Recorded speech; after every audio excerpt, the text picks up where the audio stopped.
انبیاء علیہ السلام. ابراہیم علیہ السلام نمرود کے لیے، اس کی قوم کے لیے. موسیٰ علیہ السلام خاص بنی اسرائیل کے لیے.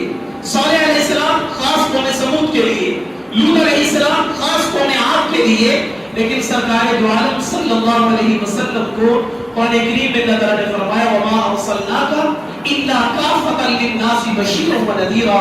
اے پیغمبر صلی اللہ علیہ وسلم، ہم نے آپ کو تمام انسانوں کی طرف رسول بنا کر مبعوث فرمایا، ساری انسانیت کے لیے. صحابہ کرام میں ہم دیکھتے ہیں کہ ابو ہریرہ یمن سے تعلق رکھتے ہیں، سہیب روم سے تعلق رکھتے ہیں، طفیل بن عمر یہ دوس قبیلہ سے تعلق رکھتے ہیں، حضرت بلال حبشہ سے تعلق رکھتے ہیں، اور مدینہ کے بھی دیگر قبائل اور مکہ کے بھی دیگر قبائل، ہر ایک کے لیے آپ کی تعلیمات اسوہ حسنہ کے طور پر موجود تھیں. تو ان ساری باتوں سے پتا چلا کہ آپ کی تعلیمات کسی خاص ایک طبقے کے لیے نہیں، کسی خاص قوم، قبیلے یا کنبے کے لیے نہیں، بلکہ آپ پورے عالم کے انسانوں کے لیے آپ کی تعلیمات یکساں تھیں.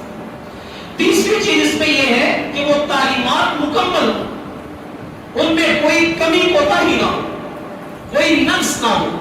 کسی بھی دور کے اندر ان تعلیمات سے انسان ایسا نہ ہو کہ اس کا حل اس کو موجود اس کے اندر نہ ملے.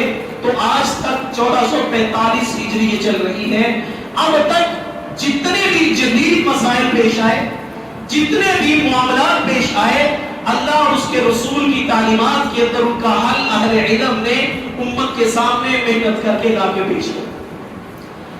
سب سے چوتھی اور آخری اہم چیز کہ جس کی ذات بھی محفوظ، جس کی تعلیمات بھی محفوظ اور اس کی تعلیمات بھی پوری انسانیت کے لیے عام، ان کے ساتھ ساتھ سب سے اہم چیز یہ ہے کہ اس شخصیت کی عملی زندگی اپنی ان تعلیمات کے گرد گھومتی ہے.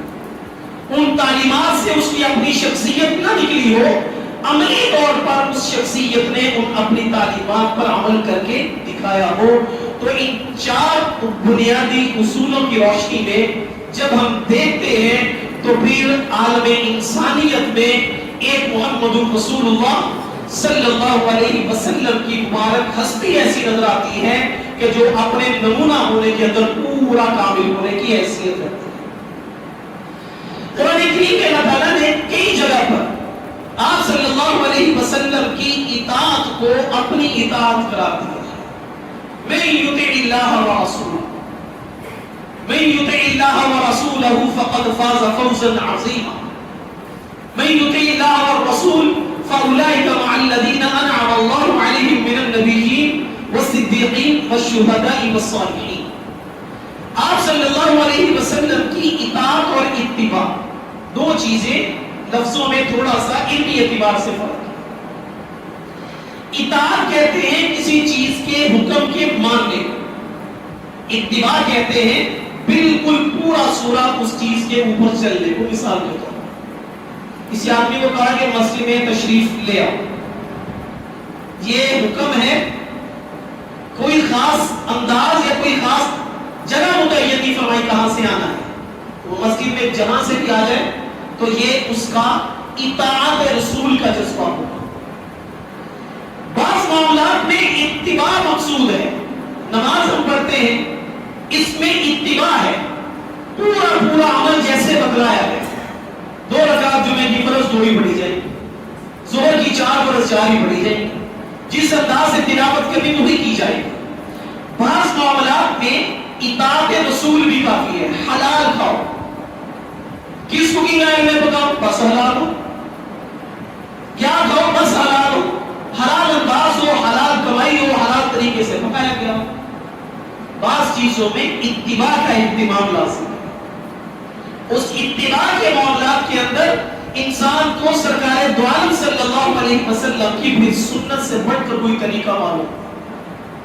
آپ کی ذات سے متعلق 2 چیزیں، ایک اختیاری اور ایک غیر اختیاری. آپ صلی اللہ علیہ وسلم کا حسن، آپ کی شکل و صورت، یہ ایک غیر اختیاری چیز ہے. آپ کی قد و قامت، آپ کی آنکھیں، آپ کا چہرہ، یہ غیر اختیاری ہے. اس میں اطاعت کا حکم نہیں ہے. جو اختیاری امور تھے آپ صلی اللہ علیہ وسلم کے، اخلاق کے اعتبار سے عفو اور درگزر، بڑوں کا احترام، چھوٹوں سے پیار، عورتوں کا احترام، غیر مسلموں کے حقوق کا خیال، قاضی بن گئے تو عدالت اور انصاف کے تقاضوں کا خیال، تجارت کر رہے ہو تو جھوٹی قسم بیچ کے مال نہیں بیچنا، دھوکہ نہیں دینا، ملاوٹ نہیں کرنی، مدرس بن گئے ہو تو اچھی تربیت کرنی ہے، طبیب بن گئے ہو تو ڈاکٹر نے مسیحائی کا روپ دھارنا ہے، آنے والے مریض کو کسٹمر نہیں سمجھنا، باپ بن گئے ہو تو بچوں پر شفقت کرنی ہے، بیوی کے حقوق کا خیال کرنا ہے۔ یہ وہ اختیاری امور ہیں جس میں آپ علیہ السلام کو اللہ تبارک و تعالیٰ نے اسوہ حسنہ کرا۔ اس لیے میری آپ کی بنیادی ذمہ داری ہے، میں اور آپ اپنی عمر کے حصے اور اپنی نسل نو کے لیے بھی سب سے بہترین جو طریقے کو سکھا سکتے ہیں وہ سرکار دو عالم صلی اللہ علیہ وسلم کے مبارک طریقے ہیں۔ اللہ تبارک و تعالیٰ مجھے اور آپ کو رسول اللہ صلی اللہ علیہ وسلم کی مبارک زندگی پر عمل کرنے کی توفیق عطا فرمائے۔ وآخر دعوانا